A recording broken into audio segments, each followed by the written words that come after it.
네, 안녕하세요. 하나님은 아브라함에게 100세 이삭을 주시면서 그를 통해 이스라엘이라는 나라가 세워지게 될 것을 약속하셨습니다.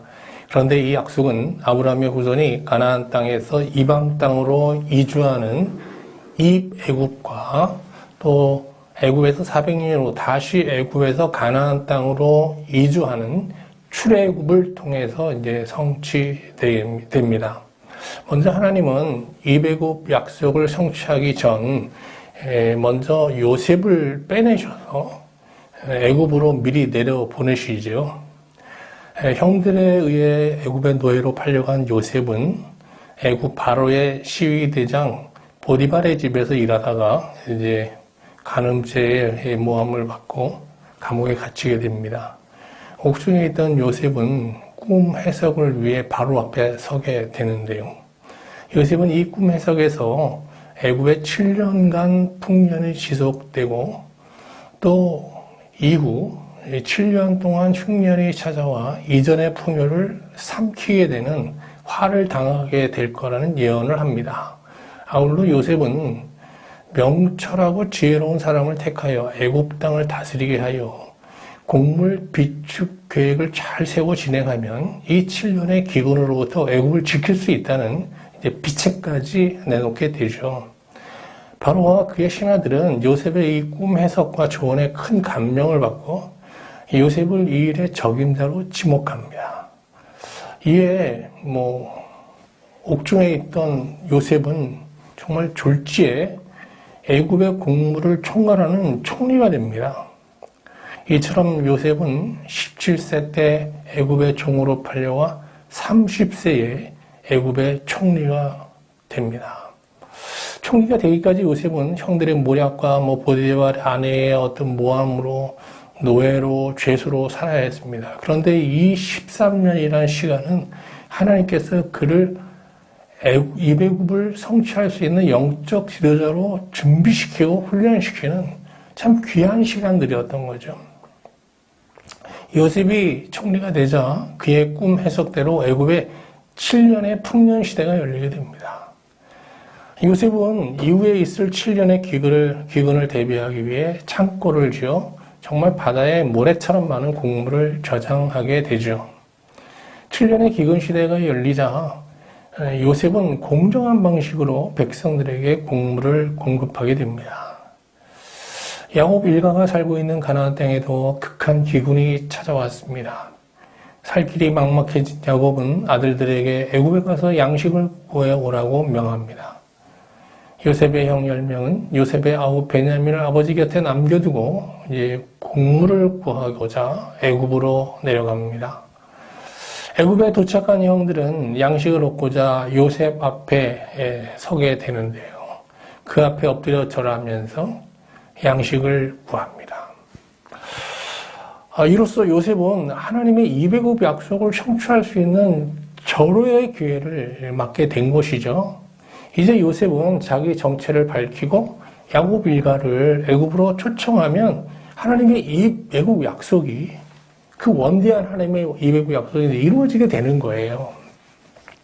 근데 요셉은 자신의 정체를 숨긴 상태에서 형들과 아버지 야곱을 차례로 시험한 후 야곱 일가를 애굽으로 초청하여 후에 이배굽 약속을 성취하게 됩니다.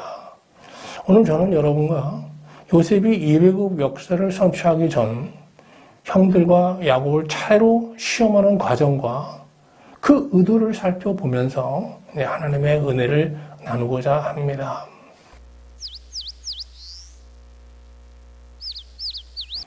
먼저 요셉이 형들을 시험하는 내용부터 살펴보죠. 요셉은 양식을 구하러 온 형들에게 자신의 정체를 숨긴 상태에서 어디서 왔냐고 묻습니다.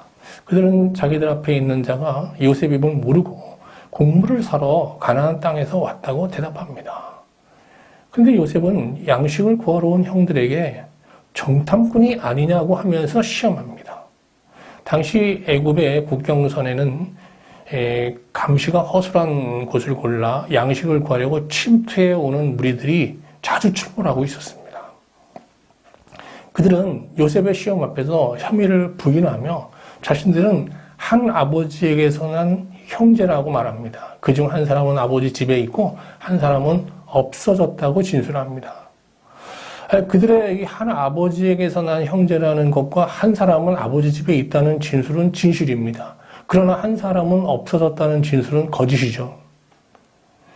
이에 요셉은 그들 중 한 명을 아버지 집으로 돌려보내 아우를 데려와 그들의 진실을 입증하라고 명한 후 그들을 사흘 동안 옥에 가둡니다.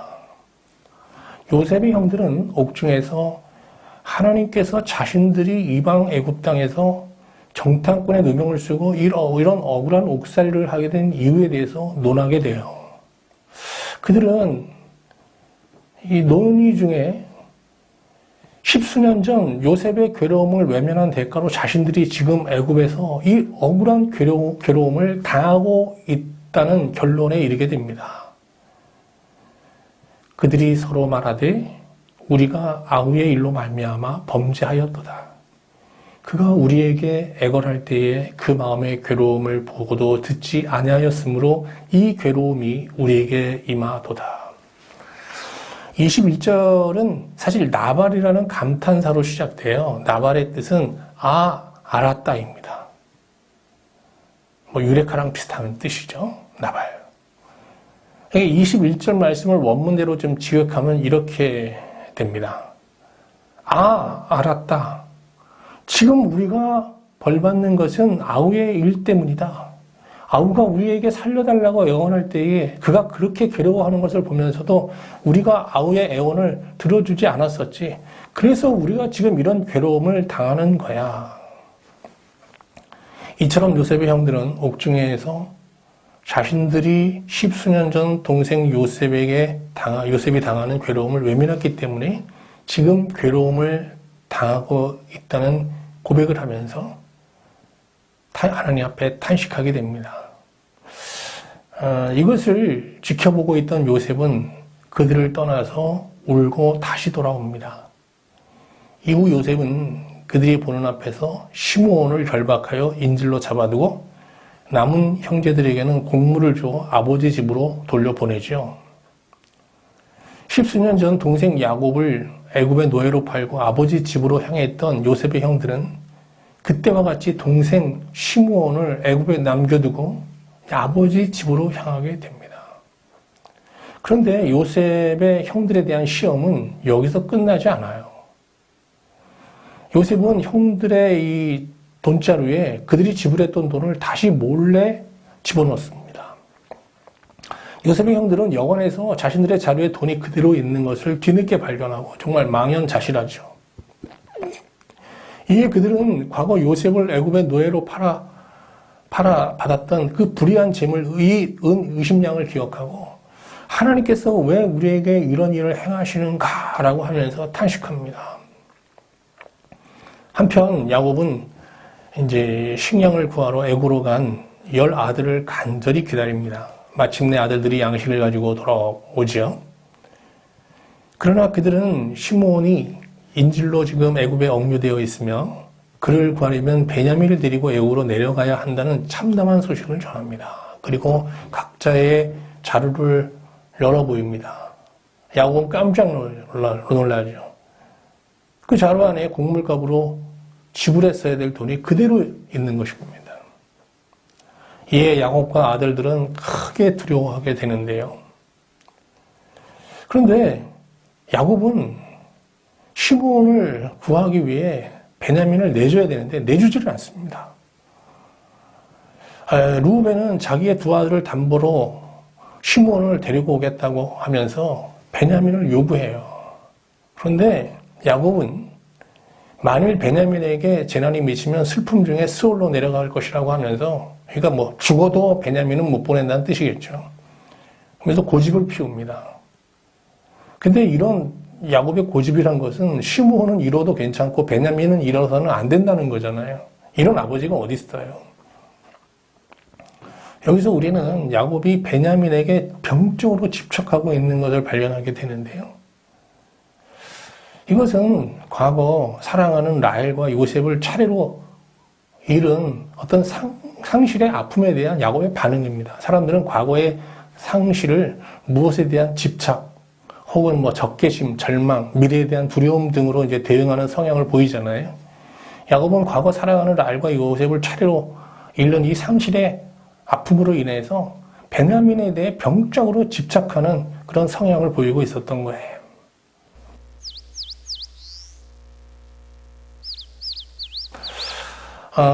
요셉은 형들을 통해서 아버지 곁에 있는 베냐민을 애굽으로 데리고 와 그들의 진실을 입증하라고 명했는데, 이는 아버지 야곱의 집착에 대한 요셉의 시험이에요.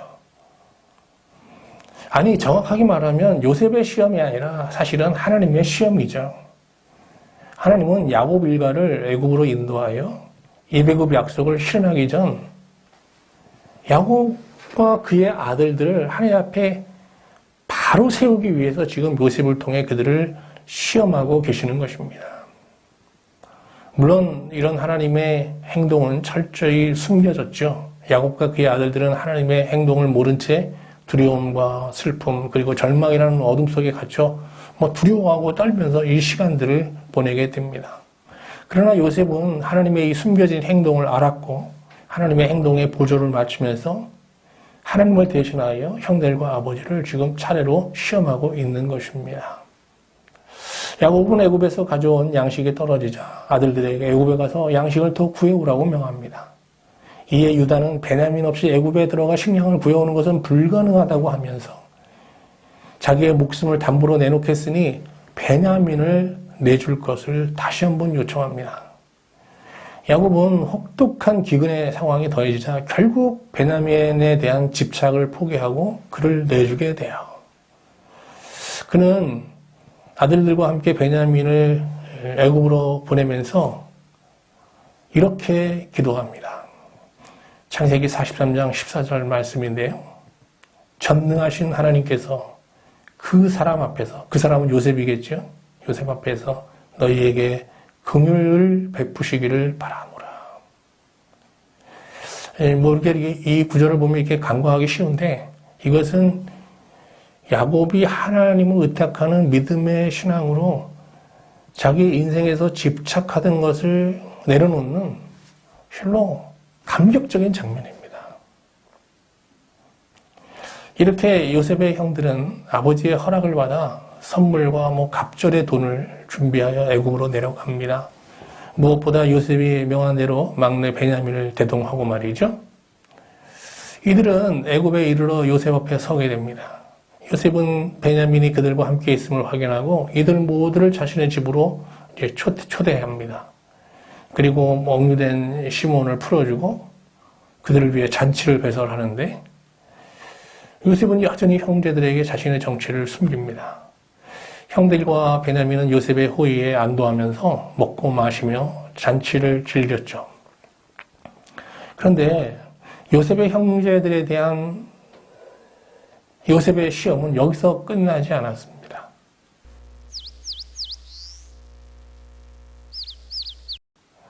요셉은 청지기를 시켜서 또다시 양식과 돈을 형제들의 자루에 넣어두게 하였습니다. 그리고 베냐민의 자루에는 애굽의 총리만이 가질 수 있는 은잔을 몰래 넣게 하였어요. 날이 밝자 이런 사실을 까맣게 모른 형제들은 기쁨으로 이제 아버지 야곱이 있는 가나안으로 이제 출발하게 되는데, 한참을 가는데 저 뒤에서 요셉의 청지기가 부하를 대동하여 추격해 옵니다. 그들은 너희들이 총리의 은잔을 훔쳤냐고 이제 신문하면서 만일 은잔이 발견된 사람은 사형에 처해지거나 요셉의 종이 될 것이라고 위협합니다. 나이 순서대로 이제 자료를 조사하는데 막내 베냐민의 자루에서 은잔이 나옵니다. 이에 청지기는 베냐민을 결박하여 요셉에게로 향하죠. 근데 형들은 끌려가는 베냐민을 보고 옷을 찢으며 슬퍼합니다. 그리고 가나안으로 향하던 발걸음을 돌려서 다시 요셉의 집으로 돌아가요. 이는 동생 베냐민을 변호하여 살리기 위함입니다. 여기서 우리는 요셉의 형들이 완전히 새로운 존재로 거듭났음을 발견하게 됩니다. 십수년 전 그들은 억울하게 요셉이 애굽의 노예로 팔려가게 될 때 옷을 찔지도 슬퍼하지도 않았어요. 그들은 뻔뻔스럽게 요셉이 입고 있던 옷을, 채색 옷을 찢어서 피를 묻힌 후 아버지 앞에 가지고 나가서 그가 사나운 들짐승에 의해 잡혀 먹었다고 거짓말을 하였어요. 그리고 그를 판 대가로 받은 은 20냥으로 즐기고 낭비하였죠. 그런데 지금 이들은 억울하게 애굽으로 끌려가는 동생 베냐민을 보고 옷을 찢으며 슬퍼하고 있어요. 그리고 그를 살리고자 요셉 앞에 다시 서게 된 것입니다. 이처럼 요셉의 형들은 여러 가지 시험을 통해서 그 존재가 새로워지고 있었습니다. 요셉은 재판장이 되어 그들 앞에 서게 되는데요. 먼저 그들을 크게 꾸짖습니다. 그런데 이때 유다가 베냐민에 대한 변호를 시작합니다. 그런데 이 변호는 자기 고백에서부터 시작됩니다. 창세기 44장 16절을 한번 볼까요? 하나님이 종들의 죄악을 찾아내셨으니 우리와 이 잔이 발견된 자가 다 주의 노예가 되겠나이다. 이 자신들이 지금까지 요셉을 통해서 쭉 받게 된 이 모든 시험이 하나님이 자신들이 십수년 전 요셉에게 저질렀던 그 죄악을 찾아내시기 위해서, 폭로하시기 위해서 행하신 행동이라는 것을 고백하고 있는 거예요. 유다는 자신들이 갖고 있는 억울한 상황이 하나님께서 그들의 숨겨진 죄를 폭로하시기 위해 행하신 하나님의 주권에 의해서 이루어진 일임을 인정하고 있는 것이죠. 그러면서 그는 베냐민 대신 자신을 노예로 삼고 모든 형제들을 아버지 집으로 돌려보내 줄 것을 요청합니다.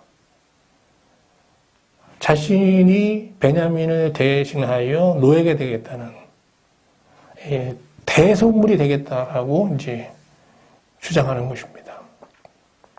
특히 아버지가 지극히 사랑하는 막내 베냐민만큼은 결코 아버지와 분리될 수 없음을 호소합니다.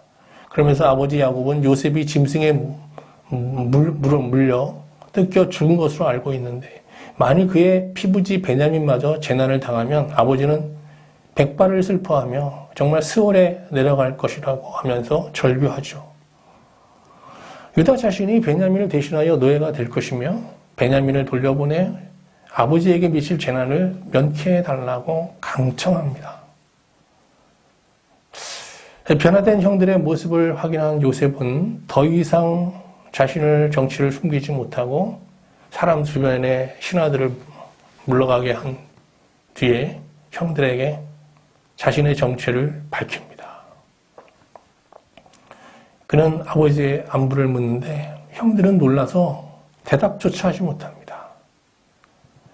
이에 요셉은 형들을 가까이 오게 하고 자신이 요셉이요 그들이 애굽의 판자라고 말합니다. 그러면서 자신을 애굽에 보낸 것은 형들이 아니라 하나님이라고 말합니다. 그런즉 나를 이리로 보내신 이는 당신들이 아니오 하나님이시라. 요셉에게서 보듯이 하나님은 인간의 악을 통해서 선을 이루십니다. 이는 인간의 생각을 초월하시는 하나님의 선한 섭리죠. 요셉은 형들에게 이 기근의 시대에 야곱 일가를 구하시고 이배국 약속을 이루시기 위해 하나님이 자신을 애굽의 높은 지위에 오르게 하셨다고 말합니다. 이어 요셉은 자기 아우 베냐민의 목을 안고 울죠. 베냐민도 또 따라 울고요. 요셉이 또 형들과 일일이 입맞추고 오니 그제야 형들이 요셉과 이제 이야기를 하게 됩니다. 이로써 야곱 일가를 얽어매고 있던 죄악의 속박과 갈등은 하나님에 의해서 완전히 소멸되었습니다. 그렇습니다. 이상에서 보듯이 사람을 주체로 하여 가족사를 바라보면 이 가정 안의 갈등과 분쟁이 그치지 않게 됩니다. 그러나 하나님을 주체로 우리의 가족사를 바라보면 가정의 치유와 회복과 평화가 찾아오게 됩니다. 이처럼 가족의 최종 치유는 가족 모두가 하나님이 행동의 주체임을 아는 때에 이루어지게 되는 것입니다.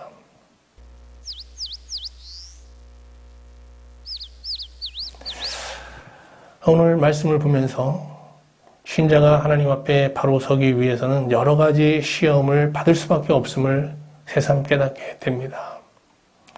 요셉은 하나님을 대신하여 형들과 아버지 야곱을 차례로 이제 시험하면서 수시로 울었어요. 근데 요셉이 가족을 시험하며 흘린 눈물은 실상 하나님의 눈물이죠.